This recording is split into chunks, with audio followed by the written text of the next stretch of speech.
Today on GONITRO, we learn a sport that was invented in the same year as the 8-hour day. But this form of aquatic dance takes many more to master.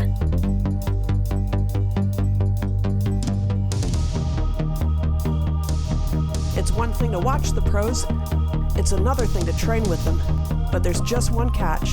They've had half their lives, we have half an hour.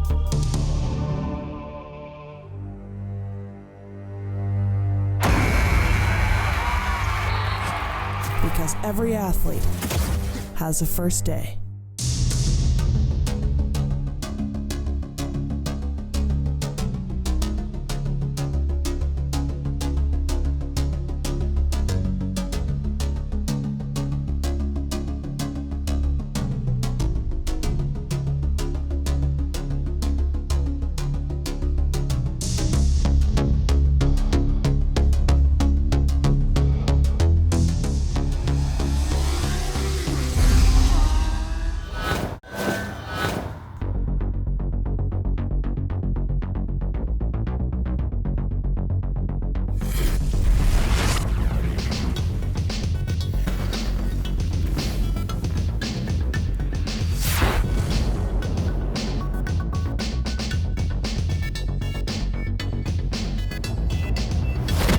Here's the place.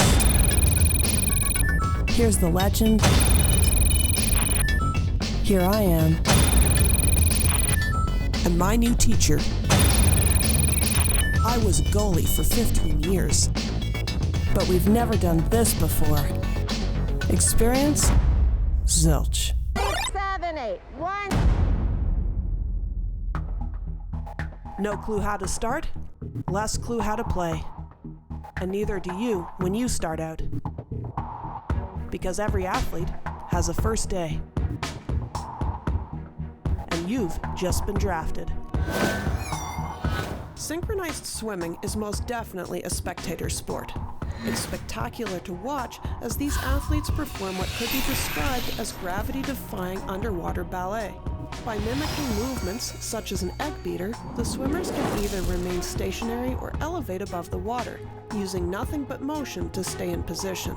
The only drawback is that these ladies make it look easy. In fact, it often is very difficult for audiences to understand or fully appreciate the level of athleticism required to perform some of the routines and basic techniques seen during synchro events, let alone the complex choreography. When learning the sport, beginners will spend many hours just getting used to staying afloat in different positions and moving in the water efficiently. Our professor, Coach Natalie Good. Let's see how we do. Yeah? So how about you show her how to do egg beater? So Anya's off the edge. She's pulling her knees up so that they're almost in line with her hips. Her feet are flexed, and you want to be kicking like, you want to be kicking like whip kick, but at one leg at a time, right, left, right, left. You want your knees farther apart than her shoulders. And you can see she's helping herself by sculling a bit with her arms too. So flex, flex, flex, and that's egg beater. So that's the position, that's what we're doing when we're going to learn this set of arms. Okay. Thank you, Anya. So Bronte's going to go in front of you. She's looking at the diving boards, and you can look at the back of Bronte's head. Okay, so the first thing Bronte's going to do is a little, okay. She's just using for that. Okay, all right. There you go. And then symmetrically to the other side. I'll try. I'm using my arms quite a bit. So.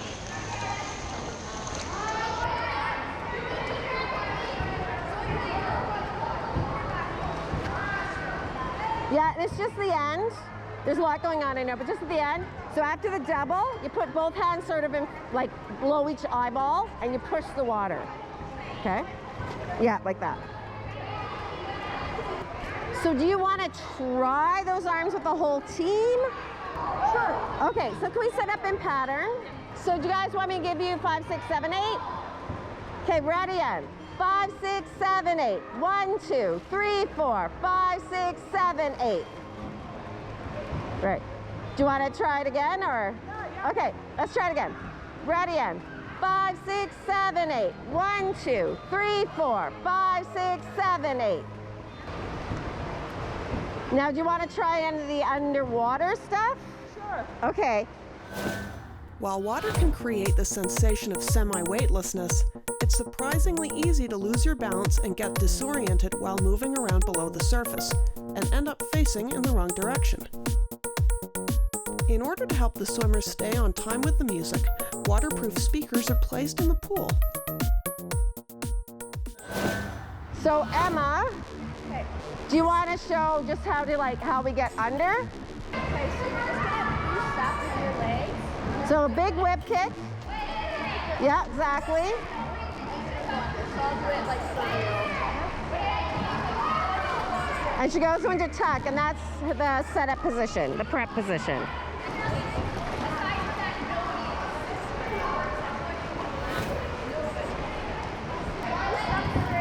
Big whip kick, yep. And then tuck. So you have to bring your knees, into your shoulders. Yes, yes, that's it. That's the right idea.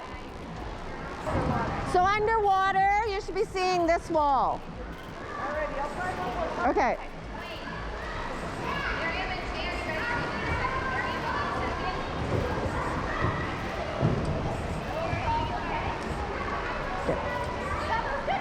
Okay. So the next part's the hardest, trying to get her to do some portion of that figure. What do you think is the most manageable part? Like, do you think just going up and turning? Or what do you think? She's in a tuck right now. Okay. Okay. We'll give it a shot. Claire can show her how to do some switches.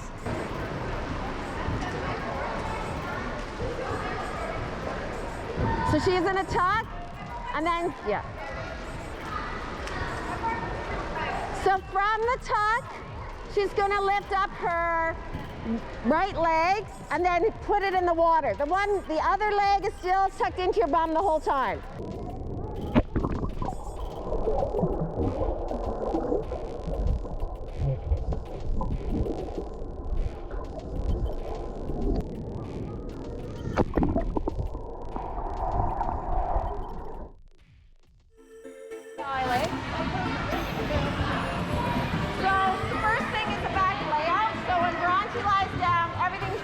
So her whole suit's dry, her thighs are out of the water, her feet are out of the water, her arms are bent, and she's pushing with her hands on the bottom of the pool. She's completely stationary, and she's sculling, okay? So that's step one. You can just try step one, and then we'll move on.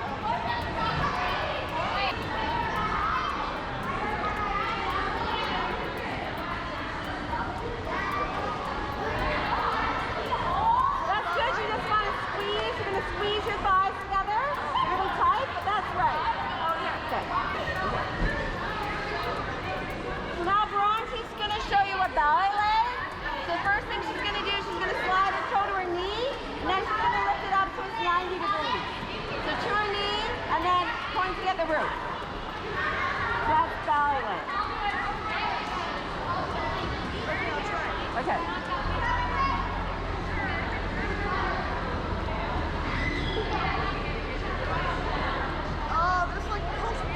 Yeah.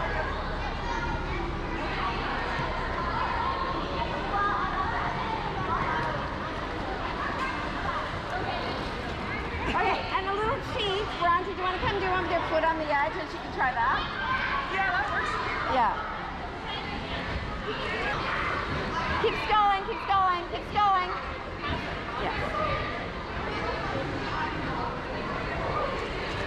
Yeah, but Emily, you gotta keep sculling. So what happened was you had your foot on the edge and now you put your arms in a floating T, but keep using them the whole time. Oh, okay. Yeah.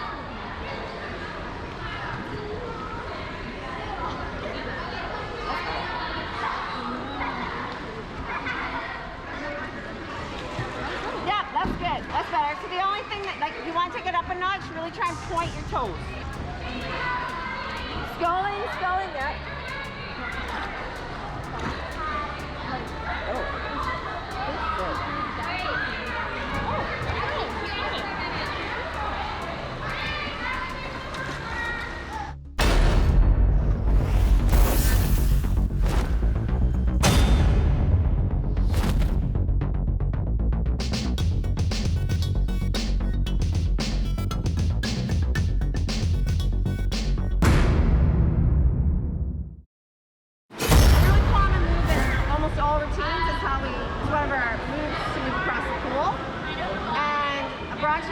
how to do it. Her shoulders are out of the water the whole time. Her face is facing the change rooms the entire time, and she can be breathing. Okay? So it's a whip kick with like a dog paddle almost. We're trying to keep our head up the whole time. It's a breathing thing, so you keep your head up the whole time. It's the right motion. There you go. So what you're doing right there, where you kind of switch and go like this, that's what you kind of want to do. And it's a side stroke, but you're doing it with your head pointing directly at the end of the pool. But it's sort of a side stroke arm, but 2 shoulders dropped.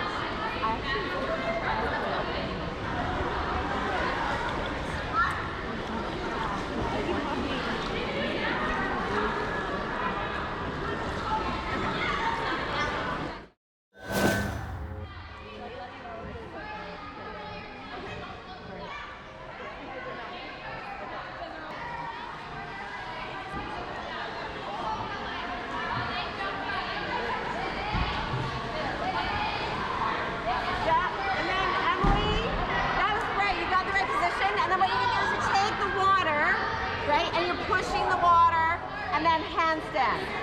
So you have your hands near the surface, you pull your body up and through. So you're pushing, pushing, pushing, flip, and do a handstand. And when you do a handstand, your feet are going to be reaching for the roof.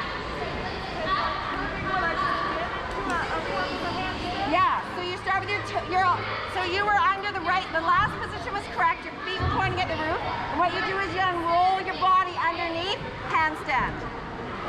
Okay. So you can, so her feet are pointing at the roof, her hands push, push, push, and then handstand.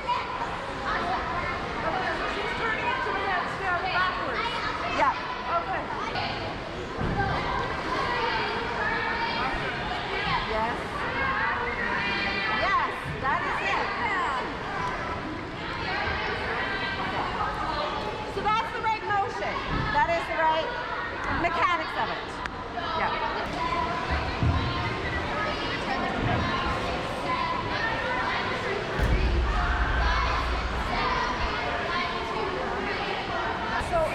So when you try it, Emily, just be floating at your ankles. You don't have to just float at your ankles.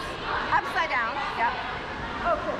So take a breath, go under, and then flip around in somersault, like you sort of learned at the beginning. Okay. Do you want to?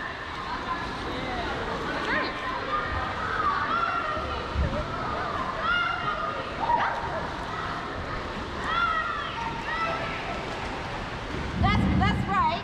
And again, if you want to take it up a notch, you're going to keep your legs squeezed together, your core really tight, because right now, like... What happened?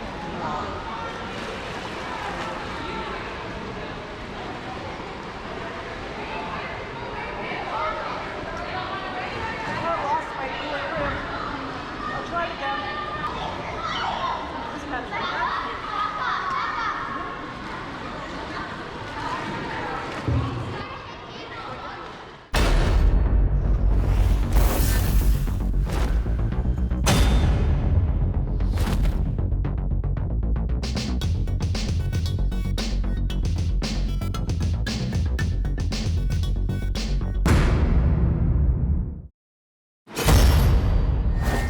swimming, I saw a flyer at the local outdoor pool and I just was interested in it. So I've been in dance and gymnastics, and even I did speed swimming too, and it's kind of all of that in one, so I thought it was cool, so I tried it. Yeah.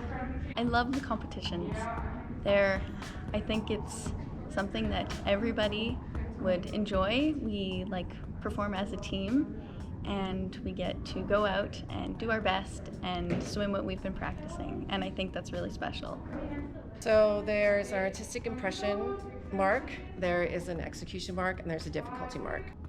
Difficulty can include highlights, pattern changes, how close everyone's swimming, the speed of the movement, and artistic impression is how it flows with the music, how it captures the audience's attention. When we go under, there are speakers playing our music so we can hear it loud and clear, and we can stay on the music and stay with our teammates so that we're synchronized.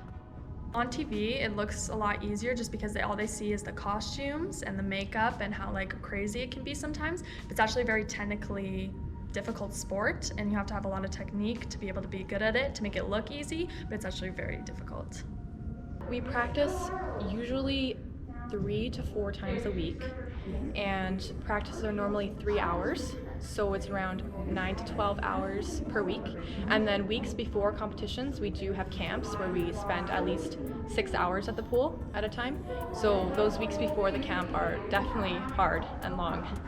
Somebody that's starting out, I would tell them to work on it. Like, it takes practice for sure. But I think if you practice enough and you spend the time working, you can get good, and I think you can go really far. When I first started treading water, I honestly envisioned like an egg beater, like a physical, like mixing egg beater, because that is the exact motion that your legs are going to go into. And honestly, like, it comes with time. This one's called a front walkover. Side flutter. Her other arm comes over, she pulls down to a pike. She goes to split, other leg, and propellers out. So we're going to break that down in little parts. So the first part is just going to be side flutter, arm over, and pull down. So this is all, we're going to start with that.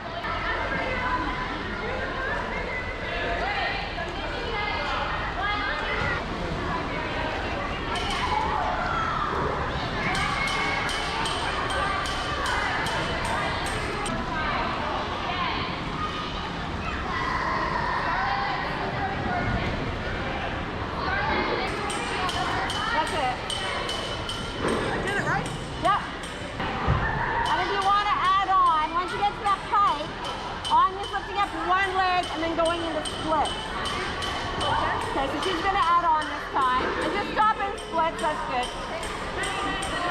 Side flutter, pull down. And then she's lifting up one leg and she goes into split.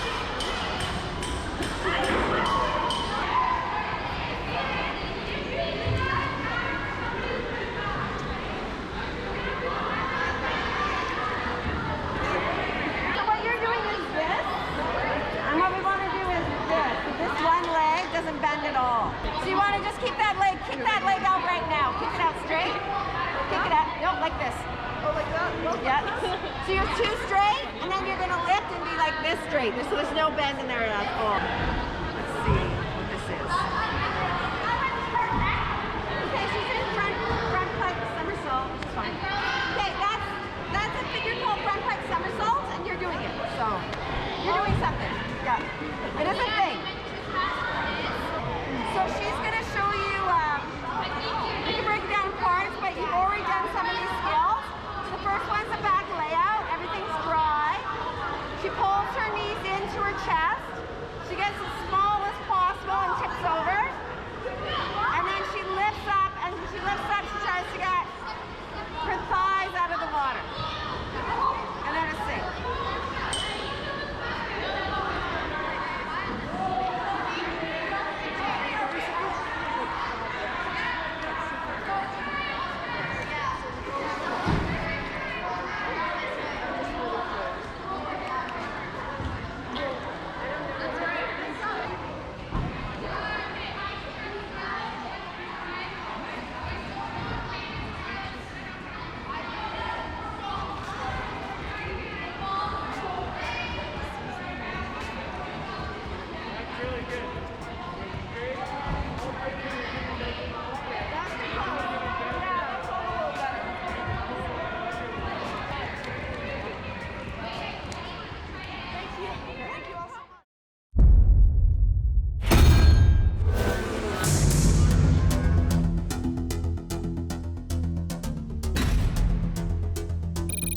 Synchronized swimming was first invented in Berlin in the year 1891.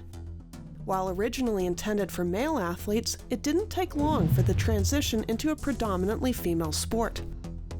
In 1923, Catherine Curtis of the University of Chicago put synchronized swimming on the map when she took her team of 60 swimmers, dubbed the Modern Mermaids, to the 1934 World Fair, where large audiences would be able to see the routines for the very first time. By 1984, the sport debuted at the Olympics, and at the following Summer Games in '88, GONITRO's own Carolyn Waldo took home 2 gold medals. Over 100 years since it began, synchronized swimming will be reintroducing men into competition as plans are being made to create co-ed events. only on GONITRO. The show doesn't end here. Visit us online for your fix at gonitro.tv. You can follow us on Instagram, subscribe to our YouTube channel, and you can tweet us on Twitter. GONITRO Access is brought to you by Melville, Saskatchewan. It's bigger on the inside. Aviva Canada. Salon services for GONITRO provided by ID Hair Studio. Hair for who you really are.